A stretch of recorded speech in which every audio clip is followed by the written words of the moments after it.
Good morning to all my friends and family, and welcome to Jim's 5am Club. It's a windy and cold winter's day. I'm up here in the mid-north coast at Port Stephens, and it's a little bit too windy for me to go down by the beach there and do my 5am club. So what I thought I'd do is just pull over here. It's pretty serene and pretty quiet. Pretty special, so I'll just go and sit over here at the table. I've got a little friend who's going to join us for today's episode of Jim's 5am Club, and the book summary that we're going to talk about is a simple book, but an interesting book. I learned a few interesting things. Today by reading this book, and the book is entitled Cook by Michael Pollan. Michael Pollan wrote a book entitled Cook, where we learn a little bit about the history about cooking and eating and what has evolved, I guess, over thousands and thousands of years. So the author kicks off the book with an interesting and a powerful quote, where he says that cooked is all about connection. So our eating, our dining, our social experiences, most of the things that we do are around a table. And cooked is all about connection. Connection between us and other species, between us and other times, between us and other cultures, both human and microbial,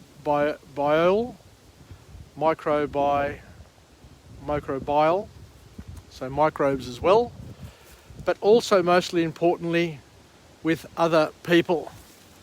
One of the most important things that we've learnt over the years is that coming together, breaking bread with other people is such a powerful thing in our human nature. And something that we all long for. Some of the best times in my life when I look over the years is some of those times that we've got together, we've eaten, enjoyed each other's company, and they're the moments that we cherish forever and a day. But the other interesting thing to know and to note is that humans are the only animals, believe it or not, we humans are the only animals that cook their food. No other animal has their food cooked, and we for some reason have found the benefits of cooking food. Because once again, this is something new. I did not know this. But cooking frees nutrients from certain foods like grains, meat or eggs that were previously indigestible to us.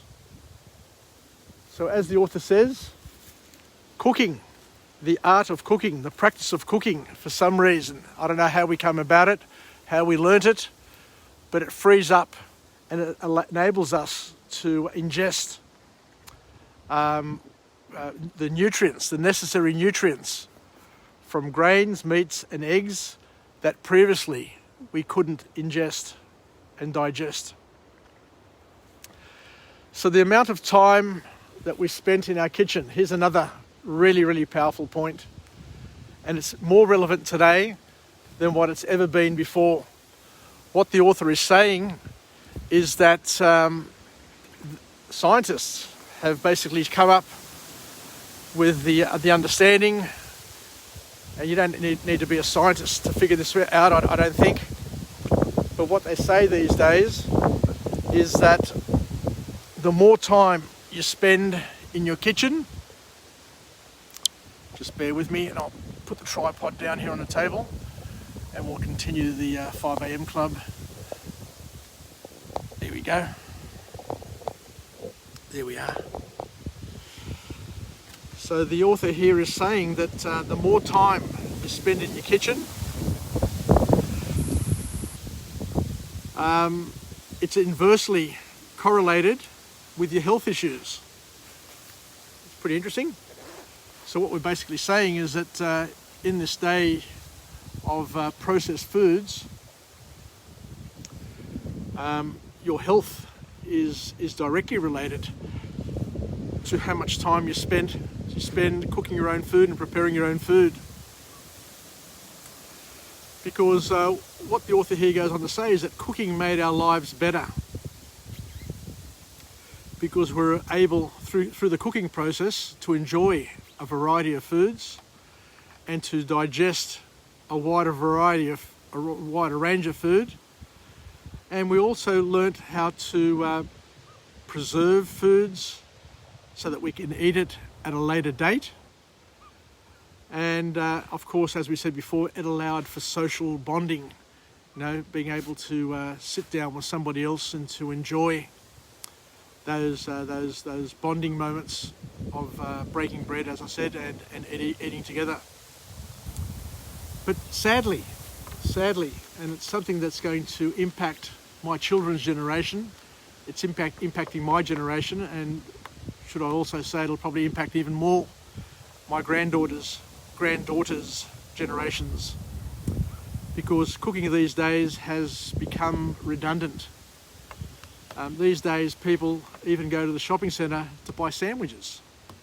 You can go to the supermarket now, and for $6 you can get yourself a ham, cheese and tomato sandwich. You can even get a Vegemite sandwich. And you say, how lazy have we become that we can't even open up a loaf of bread, put a little bit of butter on the bread and a scrape of Vegemite or a slice of ham, cheese and tomato and get by like that. So this whole convenience thing has really made our lives a lot different to what it's been in the past, is one of the key messages coming from this author. But with convenience also comes the challenges, because what the author here talks about is that the foods that we have these days, the processed foods that we indulge in, those convenience foods are full of fat, salt, sugar, and all of these things which are called fillers which decrease the cost, increase the mass, increase the profitability, but in the same time decrease our health and impact our health at a big cost, which comes later on in life. So the food industry, according to the author, are really good at making money, but at the cost of public health. There's a big health cost coming at the arse end of this whole process. We all need to understand it, and sooner or later, the compounding effect of all the foods that we've been eating, all the processed foods that we have been eating, are going to come to the fore, and we're all going to struggle with health challenges, sadly to say, and I don't look forward to those days at all. But the author says that there is light at the end of the tunnel if you choose to change and if you choose to show some personal leadership. Because the Harvard study says that the more time we spend cooking, the more time we spend preparing and our own food, the increase that we're going to have in our health benefits. There is going to be a lot of health benefit to flow from the personal effort that we put into preparing and cooking our own foods. The other thing that I learned from this book, which I wasn't aware of before, is that by baking bread, it unlocks the nutrients that would otherwise be indigestible to us humans. The seeds and all those things by breaking the seed down into flour, by mixing it with water and applying yeast and baking it, that process alone turns bread into a superfood. Not all breads, of course, not the highly processed white flour breads, but the multigrain sort of breads that you can have are a superfood, according to the author, and a staple. And I didn't know this, but bread is one of those foods, one of those common foods that is a staple for virtually every culture in the world. There isn't a culture in the world that doesn't enjoy and indulge in bread to a certain extent. And the author here says that bread was invented about 4,000 years BC, so about 6,000 years ago.